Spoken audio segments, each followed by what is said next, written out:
Hey guys, this is Comics covering another round of Chi no Wadachi, chapters 10 through 12. Now, after that crazy ass incident from the previous video, check it out if you haven't before, we are going to see what happens next. Is he still alive or dead? We'll find out. Let's get into it.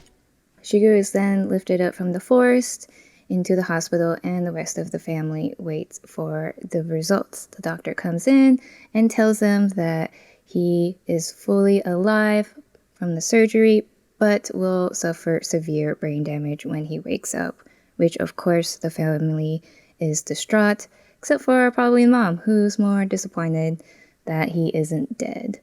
Of course, Sei, from the guilt, collapses and his father is concerned while the mom grips onto his shoulder and basically says with her eyes, "Don't fucking tell on me. You better not say shit."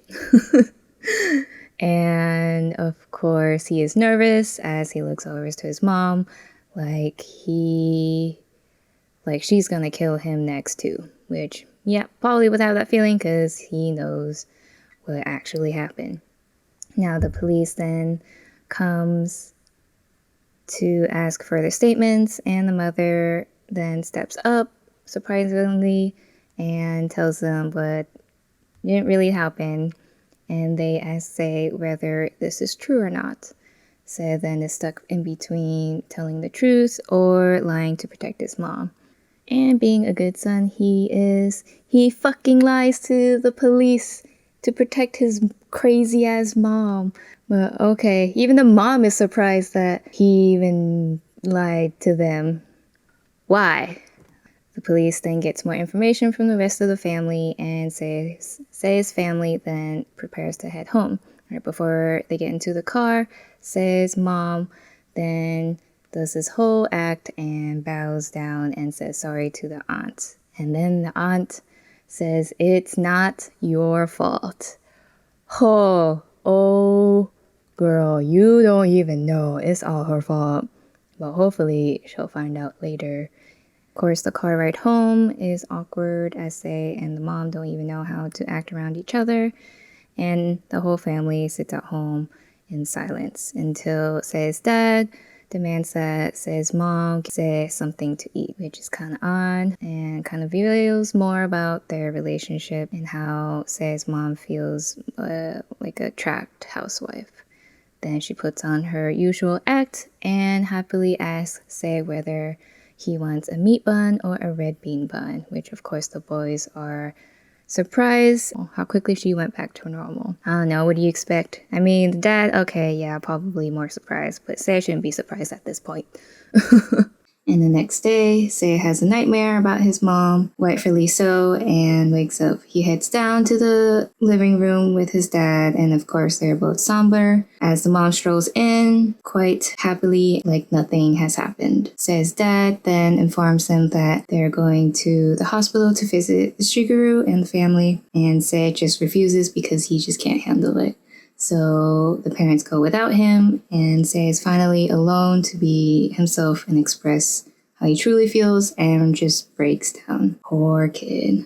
During his crying session, Fukushi, his little lady friend, suddenly arrives at the right time when the parents are gone. Seems kind of weird, like she stalked his house probably, and saw that the parents were gone and then took the opportunity.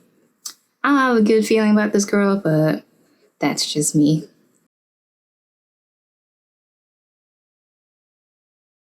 Now, like I said before, with Sei's mom, how she is mainly in shadow because we do not see most of her true self, because most of the time she has this mask on. Now, Sei is joining her in that shadow because now they share the same secret. In this panel, we see it's obviously the two of them in the shadow while the rest of the family is in light because they are the only ones that know the truth. When the doctor reveals that Shigeru will be permanently brain damaged, says, of course, his mind just disappears because he suddenly is filled with regret and suddenly quite shell-shocked from the trauma. You can argue that it's just easier to combine all the shadows, but before his head was lined out and now It's just the shadow and his eyes. So it's like his mind just went blank and disappeared. Now, when the mom puts her hand on Se's shoulder, it's quite literally she has a grip on him. As we see that he did lie for her, and even she's surprised, we see that he is under his mom's hold and can't really get out of it. And of course, this makes him anxious as we see these extreme close-up shots on their eyes. Now, the interesting thing is that these shot choices are the same. They're both extreme close-up of their eyes, but they both say something different. Now, how is this happening? Because in sequential art, like movies, shows, and comics, it depends on what the previous images has said before, which is why these same shots say different things, which is really fucking cool to me. They would say his mom, of course, it's more predatory-like, and it's more scary because we don't know what she's thinking, but we have a hint that she's not very happy, and based on the previous panels of her before, and of course, the story in general.